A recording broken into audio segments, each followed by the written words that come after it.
Selamat siang guys, semoga Anda sehat, saya sehat, semuanya sehat, amin.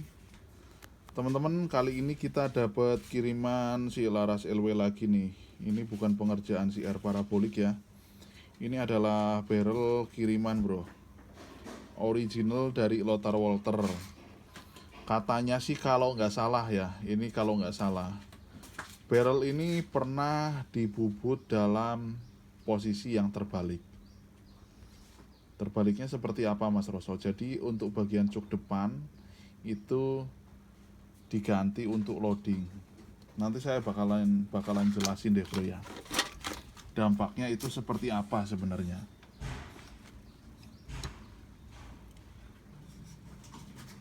Ya. Ini adalah bagian belakangnya bro untuk si Lothar Walther. Nah, ini masih ada keterikannya. Nah, di sini masih ada samar-samar untuk nomor serinya. Tuh. Coba kita lihat bagian depannya. Nah, ini ya. Ini mesti bagian depan. Sayang sekali, Mas. Jadi kayaknya ini bekas loadingnya, bro. Ini OD-nya dikecilin. Nah, kemudian beliau baru sadar, mungkin ya. Tapi ini belum dikerjakan di saya. Nah, ini pakai shock. Ini bukan drat bawaannya, bro. Bukan drat larasnya.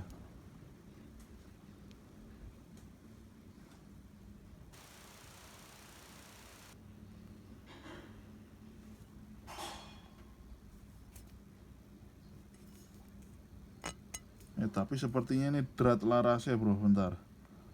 Sepertinya ini drat larasnya.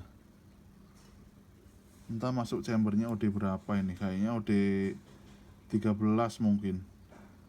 Kayaknya sih kalau untuk drat seperti ini kan 11, sekian. Kalau untuk drat lokal berarti kayaknya sih antara OD 13-an, entah 14 kemudian dikecilin lagi dikasih drat. Nah, ini dan di sini dikasih shock ya. Ini sebagai nilai estetika sebenarnya supaya batang 16 ini nggak numpang, jadi dikasih shock supaya kayak utuh gitu loh. Ini yakin, ini yang ngirim laras terbalik ini. Oke, ini kroningan depannya kayak gini.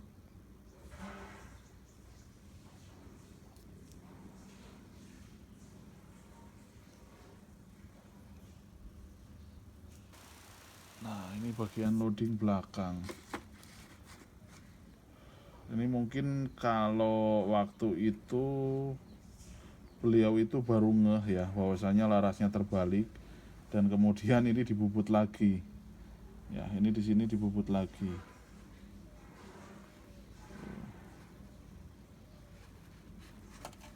Nah, ini OD 14-an ini.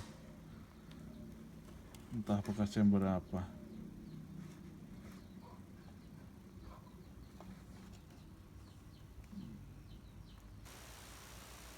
Horor ini pakai apa ini mas? Kayaknya pakai sandal ini bro. Harusnya pakai teflon. Oke, saya mau cerita efeknya gimana sih mas Roso kalau bubut laras LW posisi terbalik itu. Saya bakalan cerita untuk laras LW ya bro ya. Saya ceritain. Untuk Lothar Walther tersendiri yang saya pahami, dari pabrikannya emang dia punya dua versi bro ya. Yang pertama adalah menggunakan cuk dan yang kedua adalah tanpa cuk. Dan adakah perbedaannya Mas Roso? Tentunya ada ya. Yang saya pahami, kalau untuk laras contoh yang tidak memiliki cuk, biasanya untuk ID dia sedikit lebih sempit ya. Untuk ID-nya sedikit lebih sempit karena dia tidak mengandalkan cuk. Dan untuk laras yang memiliki cuk, biasanya ID sedikit lebih longgar. Yang saya tahu seperti itu. Contoh, laras Lothar Walther dan Alpha Barrel tahun 2024 ya, saya kasih tahu. Nah, Kalau enggak seperti inilah bro ya, awal masuk si Alpha Barrel udah pernah saya bahas kala itu, ada di channel YouTube saya yang ke-1, namanya Rosso R Parabolic ya, Rosso R Parabolic 1. Saya pernah bandingkan di situ. Alpha Barrel sama LW Polygon itu merupakan laras yang berbeda bro, nggak sama alurnya. Tapi untuk jenis alurnya dia sama, poligonal alur 6, mempunyai persegi 6. Cuman untuk jenis barrelnya dia beda. Bedanya di mana aja? Saya bandingin sama laras LW Polygon yang punya cuk ya.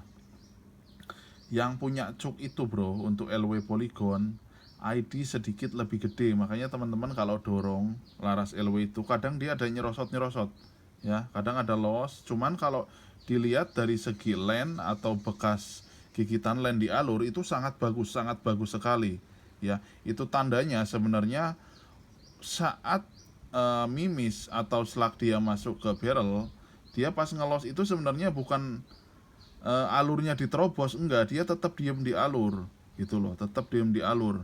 Dan kalau menurut saya pribadi yang seperti itu tidak terlalu pengaruh di akurasi bro ya, tidak terlalu pengaruh. Contohnya teman saya kala itu pemain BR ya, pemain BR beliau itu. Nah, beli laras sama saya itu bareng, saya anterin lah gitu, dicolokin satu-satu. Sebenarnya itu ngelos semua bro, ada yang los, kadang ada yang diem terus ngelos lagi. Emang seperti itu. Tapi dia itu punya cuk depan. Nah, itu sebagai alat pembantunya. Ya, itu pembantu si LW tersebut.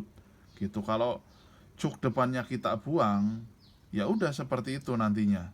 Jadi bisa ngelos semua nantinya gitu loh. Jadi los, cuma dia masih tetap diem di alur. Sok teman-teman kalau nggak percaya silahkan sodok laras LW-nya, saat ngelos pundurin lagi, mesti masih tetap bagus. Ya karena dia masih napak di len, ya tidak menerobos len. Gitu. Dan ada cuk untuk sebagai pembantunya. Gitu, untuk membantu si barrel tersebut agar memutar atau exit mimis atau selaknya dari laras itu sempurna. Ya karena mungkin itu ID-nya besar. Gitu. Dan yang kedua, yang tidak memiliki cuk. Ya, yang tidak memiliki cuk cenderung lebih menggigit bro. Contoh, saya contohkan juga Lothar Walter Slug Liner ya, dengan panjang 69 cm ya, dengan alur 12 tahun 2023 ya. Kala itu dia nggak ada cuknya, gigitannya lebih diem. Dia diem muter sedikit lebih, kalau kita dorong sedikit lebih berat, agak sedikit lebih berat daripada LW klasik. Kalau LW klasik dia dari sini dimasukin kadang los ke sini bro. Nah, agak seret, los, kemudian dia diam di cuk. Karena itu ID-nya dia besar. Ya, ID-nya besar, kemudian ada penyempitan len nanti di depan. Dia itu laras mempunyai cuk. Untuk slug liner LW itu dia tetap diam dari sini untuk yang 2023. Nah, kalau untuk yang 2024 itu jangan kaget ya. Untuk LW Classic Slug Liner saya nggak punya bocoran, nggak punya apa. Itu yang jelas beda sama yang tahun 2023 ya. Untuk 2024 nya, yang 2023 dia nggak memiliki cuk, namun 2024 dia ada cuknya. Nah, yang anehnya lagi, untuk di jenis keterikan belakang dia itu dibikin blank, dibikin polos, tidak ada tulisan 4,5 loop C gitu loh, yang klasik itu. Nah, kalau C itu kan dia punya cuk, harusnya 4,5 loop gitu aja seharusnya. Tapi ini blank, dibikin blank, gak ada tulisannya. Setelah riset, saya tambah ilmu juga, ternyata laras tersebut memang ada cuknya 1,5 cm bro. Kemarin saya bahas di video saya yang bawah gitu ya. Dan ini saya nggak tahu ya, nggak tahu ini mau diapakan, tolong yang punya konfirmasi aja. Dan gimana sih Mas Roso kira-kiranya kalau misalkan kita udah terlambat, ternyata cuk depan dibikin loading, otomatis itu nantinya dipotong bro. Kalau udah bikin loading, kemudian loading tersebut mau dipindahkan ke depan, otomatis dipotong. Dan kira-kiranya mimis apa yang cocok sama barrel tersebut. Nah, saya mau bercerita lagi nih bro, tapi udah panjang lebar sebenarnya, udah 9 menitan lebih nih, mau 10 menit durasinya. Nah, kalau sudah seperti itu, yang saya paham ya bro, yang saya paham itu masih bisa digunakan. Cuman kemungkinan berhasilnya itu adalah 60 banding 40 ya, 60 berhasil, 40-nya gagal gitu. Nah, biasanya itu masih bisa dimainkan menggunakan slug yang gede-gede kalau mau pakai slug ya. Jangan yang standar, Bro. Misalkan kita biasa pakai 452, mungkin ini bisa 457 atau 456 seperti itu. Dan kemudian kalau untuk solusi terakhir, kalau untuk di konvensional saya gunakan biasanya samyang tajam ya. Itu kalau samyang tajam itu diameternya udah 47, Bro. Ya, 475 lah mungkin. Seperti itu. Jadi kemungkinannya seperti itu, Mas. Karena yang pertama LW itu punya dua varian, yang ada cuknya dan yang tidak. Itu semua ada fungsinya masing-masing. Ya, syukur-syukur kalau teman-teman masih pakai mimis yang diidam-idamkan, ya mungkin teman-teman lagi beruntung di situ. Ya. Jadi intinya apakah ada perbedaan setelah cuk dipotong dan sebelum dipotong, Mas Roso? Jawabannya adalah sangat ada perbedaan. Oke, see you next time. Thank you.